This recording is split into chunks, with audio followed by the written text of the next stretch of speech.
بہت ہی خوبصورت، بہت ہی دلچسپ، بہت ہی پرفیز، لیکن انتہائی حد تک خوفناک، ترسناک گفتگو ہے۔ اگر انسان اس کو سمجھ لے تو وہ دنیا بھی آسانی سے عبور کر جائے گا اور عالم برزخ کو بھی آسانی سے عبور کرتا ہوا جنت میں چلا جائے گا۔ عالم برزخ اس کے لیے جنت بن جائے گی۔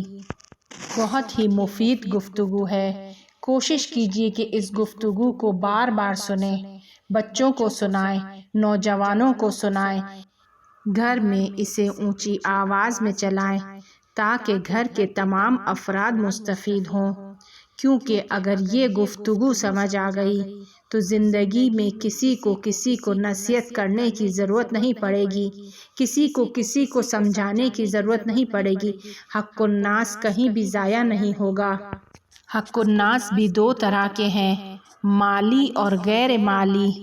اگر مالی ہے تو آپ اگر اس کے صاحب کو جانتے ہیں تو اس کے مال کو لوٹا سکتے ہیں، اور اگر اس کے صاحب کو نہیں جانتے تو اس مال کی قیمت کے مطابق رد مظالم دے سکتے ہیں۔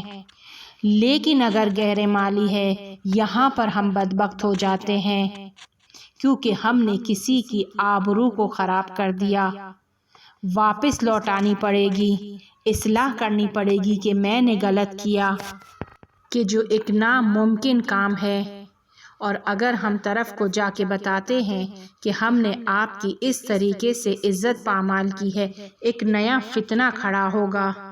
حلالیت طلب کرنا آسان نہیں ہے، تو یہاں پر علماء کرام ایک رائے حل دیتے ہیں کہ اگر آپ اس طرح کے معاملے میں پھنس جاتے ہیں کہ جہاں پر فتنہ برپا ہوگا تو پھر اس کی جانب سے استغفار کریں۔ ہم نے اب تک نہ جانے لاکھوں، کروڑوں، ملین افراد کے حقوق کو پامال کیا ہے، اور یاد بھی نہیں ہے کہ کہاں پر کس کے حقوق کو کس طریقے سے پامال کیا ہے۔ پاؤں کے نیچے روندتے ہوئے آگے بڑھ گئے تھے۔ اب صرف ایک ہی راستہ رہتا ہے کہ جن کے حقوق کو پامال کیا ہے ان کی جانب سے اس قدر نیکیاں کی جائیں کہ جب یہ ثواب اس کے نامہ اعمال میں وہ دیکھے تو وہ آپ سے راضی ہو جائے۔ اپنی زندگی میں روزانہ کسی ایسی چیز کو اپنا لے، کوئی ایسی عادت کو اپنا لے اور اس کے ثواب کو ان تمام لوگوں کو ہدیہ کرتے جائیں کہ جن کے حقوق کو ہم نے ضائع کیا ہے۔ مثلاً روزانہ 1000 صلوات پڑھ لیں، جب تک زندہ ہے ہر روز پڑھتے جائیں تاکہ وہ حق الناس کی ذمہ داری ہم پر سے کم ہو جائے، وہ جو حقوق ضائع کر چکے ہیں اس کا ازالہ کر سکیں، یا روزانہ قرآن کی تلاوت کر کے اس کے ثواب کو ان لوگوں کو ہدیہ کیا جائے، یا روزانہ ایک خاص تعداد تک استغفر اللہ ان کے لیے پڑھا جائے۔ اور یہ سب بھی مکمل طور پر ہمیں ہمارے گناہوں سے بری نہیں کر سکتا، کیونکہ بہت ساری جگہوں پر ہم جب کسی کی آبرو ریزی کرتے ہیں، مثلاً نام لیتے ہیں کہ فلاں ایسے ہوتے ہیں، فلاں قوم ایسی ہوتی ہے، افسوس کے ساتھ کہ ہمارے معاشرے میں پٹھانوں کا بہت زیادہ مذاق اڑایا جاتا ہے، لہٰذا اگر آپ پٹھان کے بارے میں کوئی بات کہتے ہیں، اس قوم سے منسلک کوئی بات کرتے ہیں، تو ممکن ہے کہ اس قوم کے لاکھوں، کروڑوں، ملین افراد ابتدا سے لے کر قیامت تک اس قوم سے منسلک تمام افراد کو آپ نے مخاطب کر دیا۔ ہو سکتا ہے ان کے ملینوں افراد میں وہ برائی جو آپ نے ان سے منسلک کی تھی وہ نہ ہو، اور پھر آپ دیکھیں گے کہ وادی حق الناس میں وہ تمام پٹھان یا وہ تمام قوم جس سے کو آپ نے مخاطب کیا، وہ تمام ملک کے جس کو آپ نے مخاطب کیا، مثلاً انڈین ایسے ہوتے ہیں، افغانی ایسے ہوتے ہیں، چینی ایسے ہوتے ہیں، افریقائی ایسے ہوتے ہیں، یہ تمام لوگوں کی صورتیں کہ جس قوم کو آپ نے خطاب کر کے برائی کی تھی، وہ تمام قوم ازل سے لے کر قیامت تک کے تمام قوم کے افراد کی چہرے، ملکوتی چہرے وادی حق الناس میں آپ کے منتظر کھڑے ہوں گے کہ جب آپ وہاں جائیں گے تو آپ سے وہ حساب لیں گے کہ ہماری آبرو ریزی کیوں کی، بہت سخت ہے، ہم آسانی سے کچھ بھی بول دیتے ہیں۔ اگر روزانہ دوسری قوم اور دوسرے ملک والوں کی برائیاں نہیں کرتے تو بہت آسانی سے ٹھیلے والوں کی برائیاں کر لیتے ہیں کہ ٹھیلے والے تو ایسے ہوتے ہیں، جمعدار ایسے ہوتے ہیں، ماسیاں ایسی ہوتی ہیں، سانسیں ایسی ہوتی ہیں، بویں ایسی ہوتی ہیں، اور جب مریں گے وادی حق الناس میں جائیں گے تو یہ سب اپنی عزت کے طلبکار ہوں گے۔ حق الناس اتنا سخت ہے کہ اگر آپ کسی محفل میں مجلس میں جاتے ہیں، کسی کے یہاں مہمانی پر جاتے ہیں اور اپنے جوتوں کو کسی کے جوتے کے اوپر رکھ دیتے ہیں، یہ بھی حق الناس ہے۔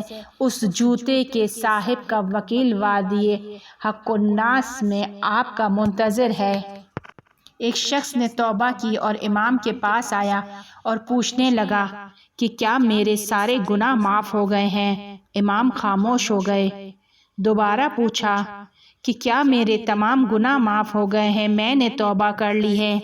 امام نے کہا کہ نہیں، جن لوگوں کا حق تمہاری گردن پر ہے، جب تک وہ معاف نہیں کریں گے آپ کی اصلاح نہیں ہوگی، اور اگر وہ معاف کر دے تو میں تمہیں بہشت کی ضمانت دیتا ہوں، جنت کی ضمانت دیتا ہوں۔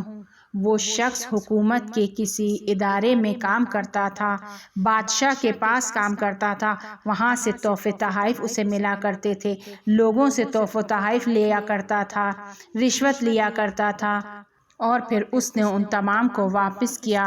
آخر میں اس کی یہ حالت تھی کہ اس کے تن پر لباس نہیں تھا۔ یہ قصہ چینل پر موجود ہے، اگر جو لوگ دلچسپی رکھتے ہیں وہ جا کر اس کی پوری ڈیٹیل دیکھ سکتے ہیں۔ پروفیسر کہتا ہے کہ میں نے اس طرف دیکھا کہ سب چیز کا حق ہے اور سب کے موکل وہاں موجود ہیں۔ بیٹی کو رنجیدہ کیا، بیوی کی تحقیر کی، توہین کی، باپ کے سر پہ چلایا، پڑوسیوں کے حقوق کا خیال نہ رکھا، روٹی کی لائن میں خیال نہیں رکھا، آگے بڑھ کے پہلے روٹی لے لی، غیبت کی، ظلم پر خاموش رہا، وعدہ خلافی کی۔ ہر ایک کے وکیل وہاں موجود تھے۔ کسی کو وعدہ نہ دیں، کسی کو جھوٹی امید نہ دیں، ورنہ اس کا وکیل عالم برزخ میں آپ کا جینا دھوبر کر دے گا۔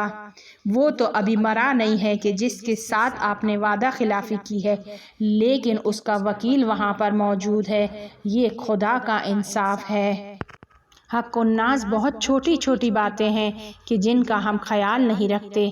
مثلاً اگر ہمارا گھر کرائے کا ہے تو جب ہم دروازہ کھٹکاتے ہیں تو ناخنوں سے، انگوٹھیوں سے دروازہ کھٹکھٹاتے ہیں یا چابی سے کھٹکھٹاتے ہیں، اور جو وہ رنگ وہاں سے اکھڑ جاتا ہے اس کا بھی عالم برزخ میں حساب ہے۔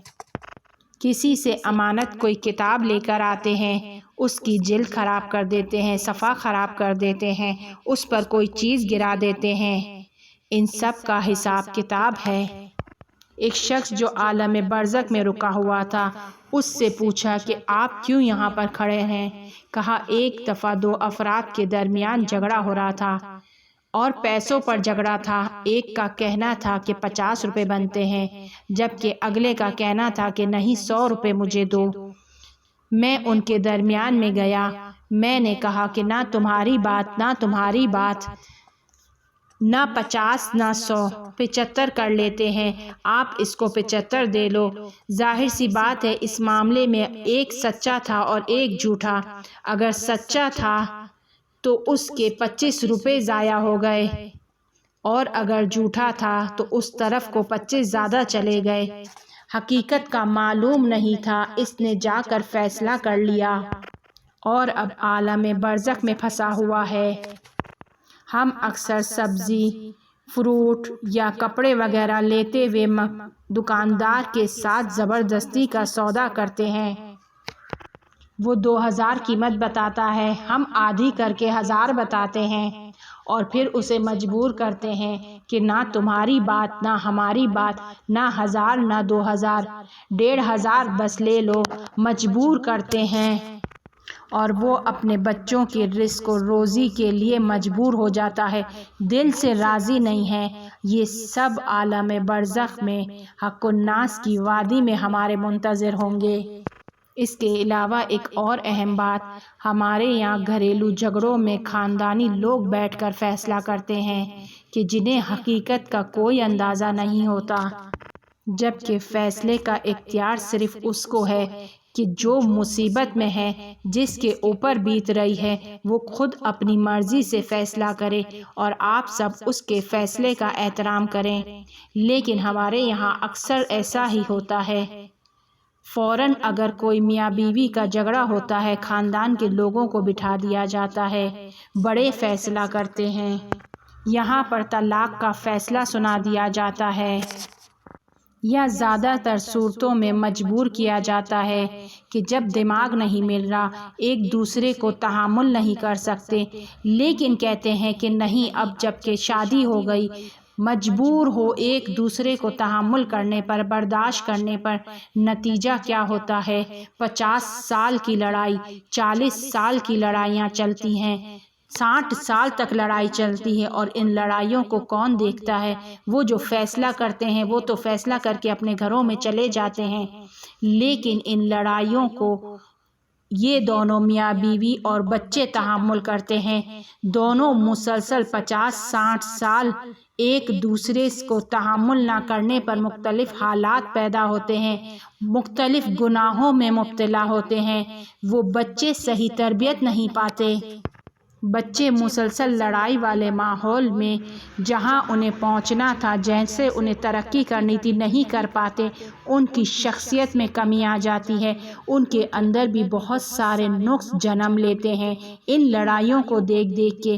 اور پھر یہی بچے جب شادی کر کے اپنے گھروں میں جاتے ہیں تو وہ سب بھی وہی ساری چیزوں کو دہراتے ہیں، اور جتنی نسل تک اس غلط فیصلے کے اثرات جائیں گے، وہ فیصلے کرنے والا محشر کے میدان میں، عالم برزخ کی وادی میں اس ایک ایک بیتے ہوئے لمحے کے لیے جواب دے گا کہ جس کے لیے اس نے ان دو افراد کو مجبور کر دیا۔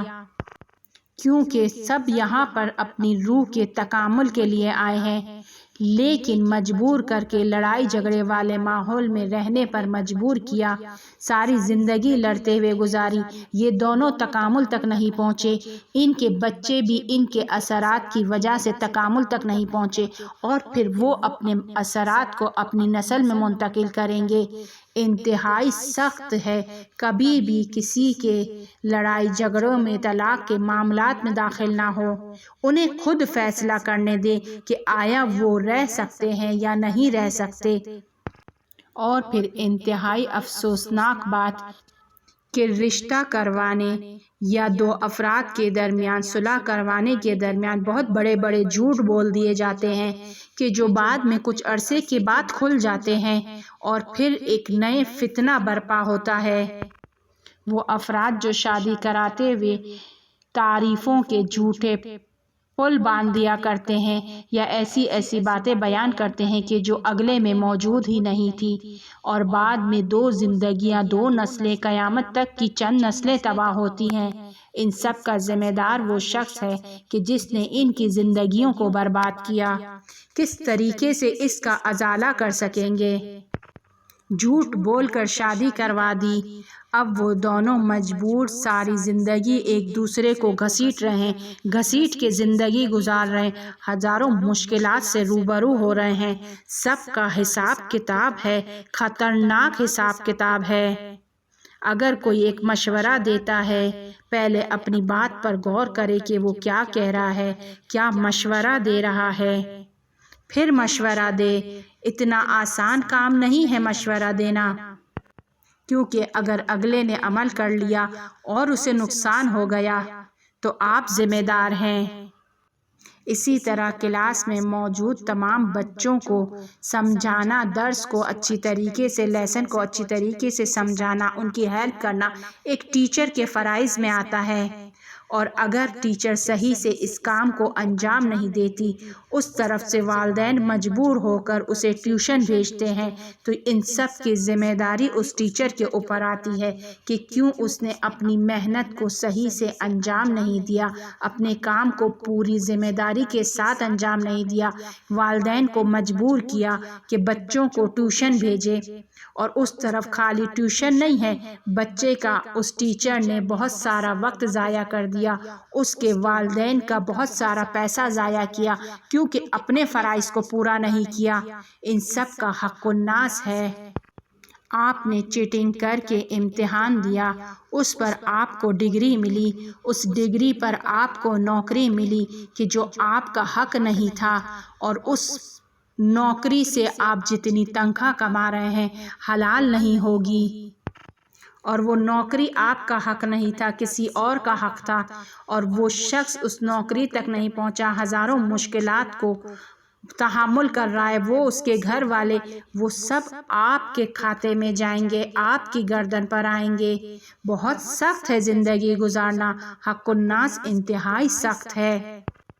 حضرت سے پوچھا گیا کہ کیسے ممکن ہے کہ ایک شخص ساری زندگی گناہ نہیں کرتا لیکن وہاں جہنم میں ہمیشہ رہے گا، ایسا کیوں ہے؟ فرمایا کیونکہ اس کی نیت ہمیشہ گناہ کرنے کی تھی۔ میں گانا سن رہی ہوں لیکن میری نیت اسے چھوڑنے کی نہیں ہے، میری نیت یہ ہے کہ میں جب بھی گانا موبائل میں آئے گا میں سنوں گی، یعنی جب تک زندہ ہوں گانے سنتی رہوں گی، جب تک زندہ ہوں غیبت کو چھوڑنے کی نیت نہیں ہے، جب بھی موقع ملا غیبت کروں گی، جب بھی موقع ملا جھوٹ بولوں گی، چونکہ نیت نہیں ہے برائی کو چھوڑنے کی، اس لیے اس کے اثرات بھی سخت ہیں، ساری زندگی تحمل کرنا پڑے گا کیونکہ اس گناہ کو اپنی ذات میں شامل کر لیا ہے۔ جب جب گناہ کے مواقع سامنے آئیں گے میں نے کر لینا ہے۔ حق الناس کا تعلق ایسے مسائل سے ہے، یا سمجھ لیں کہ حق الناس کی بدبختی یہ ہے کہ اس میں جان بوجھ کر کرنے والی شرائط نہیں ہے۔ بہت سارے گناہ ایسے ہیں کہ اگر آپ کو اس کے بارے میں علم نہیں تھا اور اگر آپ سے غلطی سے ہو گیا، آپ کو اندازہ نہیں تھا تو اس کی معافی ہے، لیکن حق الناس کا تعلق ایسے ہے اس سے ہے کہ اگر آپ غلطی سے بھی کرتے ہیں تب بھی آپ کو سہنا پڑے گا۔ بھول کر کسی کا حق ضائع کر دیا، ازالہ کرنا پڑے گا۔ ایک شخص نے دوسرے شخص کو خواب میں دیکھا اور اس سے پوچھا کہ برزخ میں کیا کر رہے ہو؟ کہا کہ میں بہت ہی بہترین جگہ پر ہوں، صرف ایک غیبت کی وجہ سے مجھے یہاں پر میں پریشان ہوں۔ روزانہ صبح ایک بچھو آتا ہے اور میرے پاؤں کے انگوٹھے کو ڈنک مارتا ہے اور چلا جاتا ہے، اور میں رات تک اس کے درد میں مبتلا رہتا ہوں اور رات تک تڑپتا رہتا ہوں، صرف ایک غیبت کا یہ انجام کیونکہ اس نے آبروریزی کی تھی۔ پروفیسر کی کہانی تھوڑی سی رک گئی ہے لیکن ان مطالب کو بیان کرنا بھی ضروری ہے، لیکن ہمارے ساتھ رہیے گا، کچھ مطالب کو بیان کر کے پروفیسر کی اصلی داستان کی جانب آئیں گے کہ وہ کس طرح وادی حق الناس کی وادی سے خود کو باہر لاتا ہے اور کس طرح اپنی ماں کے ذریعے سے اس وادی سے باہر آتا ہے۔ انتہائی دلچسپ داستان ہے۔ پروفیسر حق الناس کی وادی میں انتہائی غم و رنج کے ساتھ اپنے اعمال کے ساتھ بھٹک رہا تھا، اور وہ کہتا ہے کہ اس رنج و غم کو زمین والوں کو سمجھا نہیں سکتا، وہ سمجھ نہیں سکتے، ایسا ہے کہ جیسے دریا کے پانی کو چھوٹے سے کپ میں ڈالنا، دنیا والوں کو سمجھانا ایسا ہے۔